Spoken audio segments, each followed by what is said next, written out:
as a group to recommend the return of the 2026 national budget to the DBM because we do not know how to deal with it. We have to practically redo the entire submission to us, and we do not want to be suspected of any untoward action. We don't want it to appear that we are not accepting the rightful recommendations of the DBM, and on the other hand, we do not want to be accused of also of replacing or amending by errata a huge portion of the national expenditure program that they have submitted to us.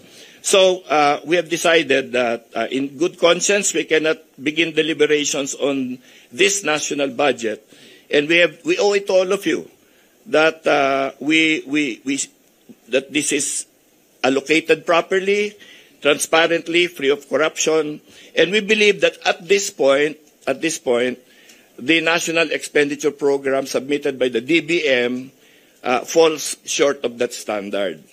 So we are recommending to the Speaker that we return the 2026 NEP to the DBM, and we are asking our members now to refrain from any further participation in any other budget hearings until this matter is resolved.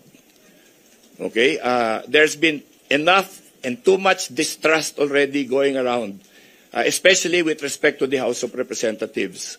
And we do not want this thing to continue, so we toss it back to the DBM so that they can find a logical explanation and resolution to all of these things.